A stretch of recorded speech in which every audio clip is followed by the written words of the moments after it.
Shalom Sobat Maestro, jumpa kembali dengan saya Pendeta Thomas Lukiman dari Jujur Ministry. Visi dan misi dari Jujur Ministry adalah visinya melayani dengan kasih sesuai dengan perintah kerajaan Allah, menjadi perpanjangan tangan Tuhan bagi orang miskin.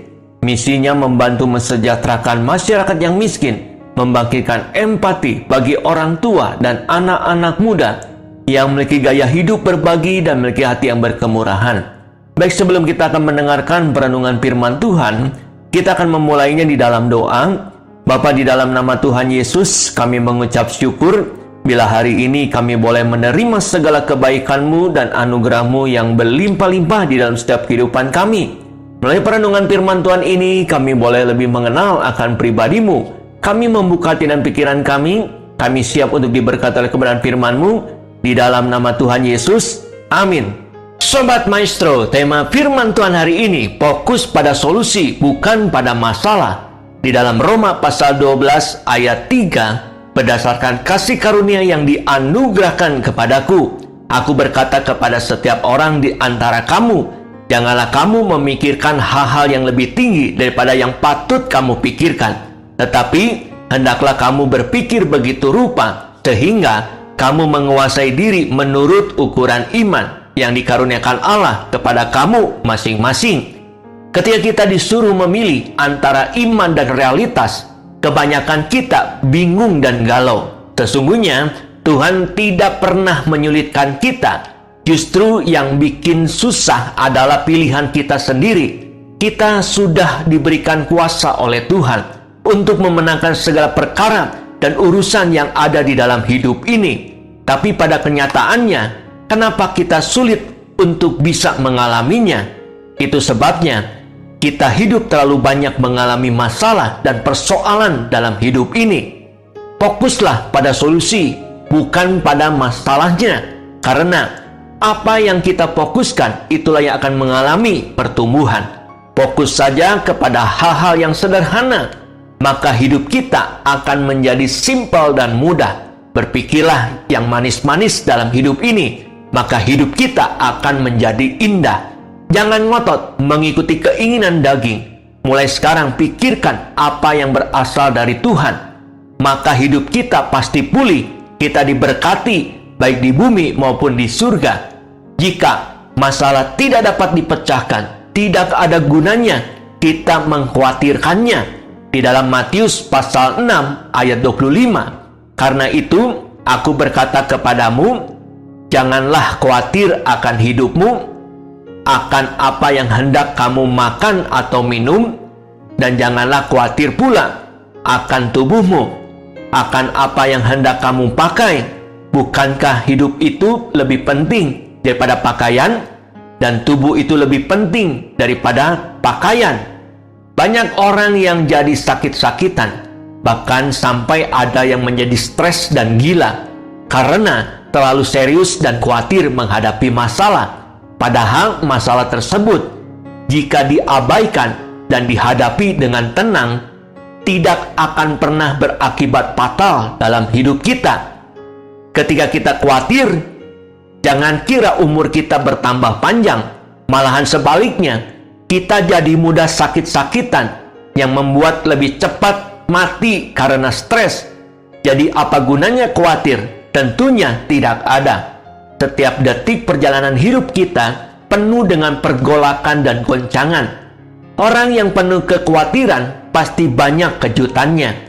Sedikit hal saja sudah membuatnya terkejut, pontang-panting, kayak kebakaran jenggot. Itu sebabnya orang seperti ini tidak akan bisa menikmati hidupnya. Yang namanya hidup selalu ada masalah dan pergumulan. Jadi, jalani saja dengan santai dan rileks. Maka kita pasti terbebas dari segala rasa khawatir dan ketakutan. Semakin banyak kita merasa khawatir, semakin terbukti bahwa kita semakin tidak memiliki iman kepada Tuhan. Di dalam Ibrani pasal 11 ayat 6, tetapi tanpa iman tidak mungkin orang berkenan kepada Allah. Sebab barang siapa berpaling kepada Allah, ia harus percaya bahwa Allah ada dan bahwa Allah memberi upah kepada orang yang sungguh-sungguh mencari Dia. Iman adalah inti hidup kekristenan dari hari ke hari, meliputi cara berpikir, terutama dalam tindakan dan perbuatan. Iman akan teruji serta semakin bertumbuh tak kala tantangan dan persoalan hidup datang. Terlalu sering kita mengalami paradok kehidupan. Apakah kita sudah berjalan dengan iman atau tanpa iman? Sebab kita tahu dan tidak pernah bisa tahu perjalanan hidup kita ke depan. Sebagian besar kehidupan adalah ujian. Apakah kita tetap percaya dan beriman, atau kita goyah dan rapuh menghadapinya? Orang yang memiliki sedikit kebimbangan saja sudah pasti akan terkontaminasi imannya. Dalam kenyataannya, iman itu sangat simpel dan sederhana saja. Karena orang yang memiliki iman sekecil biji sesawi saja pasti mengalami kebaikan Tuhan setiap hari. Sebab itu, kita harus memastikan diri untuk tidak kehilangan iman seberat apapun masalahnya. Iman juga perlu dibina dan dilatih agar tidak mudah tawar hati dan putus asa ketika pencobaan datang. Seorang petinju yang terampil dan kuat membutuhkan sparring partner yang kuat. Semakin besar badai pencobaan yang datang, berarti kita akan menjadi semakin kuat untuk menerima berkat-berkat yang besar. Jadilah orang yang effortful, bukan effortless. Maka hidup akan terasa lebih mudah, bukan sebaliknya, selalu terasa begitu sulit dan susah. Di dalam Pengkhotbah pasal 9 ayat 10, segala sesuatu yang dijumpai tanganmu untuk dikerjakan, kerjakanlah itu sekuat tenaga, karena tak ada pekerjaan, pertimbangan, pengetahuan, dan hikmat dalam dunia orang mati kemana engkau akan pergi. Sebenarnya, hidup tidak sesulit yang digambarkan kebanyakan orang. Mereka terganggu oleh pola pandang dan pola pikirnya dalam mewujudkan keinginannya dan melakukan hanya sekedarnya saja. Tanpa usaha dan kerja keras, kita tidak mungkin berhasil. Jadi jangan bilang nasib sial atau kurang beruntung atau rezeki belum datang. Kita miskin karena gaya hidup kita yang suka bermalas-malasan.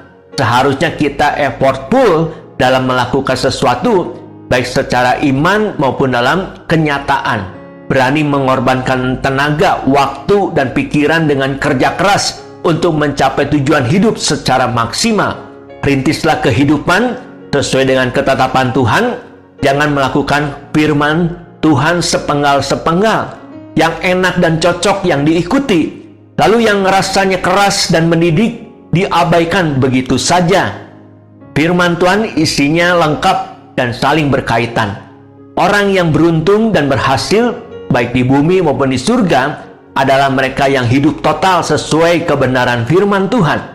Dalam situasi yang mustahil, yang namanya bakat, logika, dan pendidikan kita tidak bisa menyelesaikan masalah.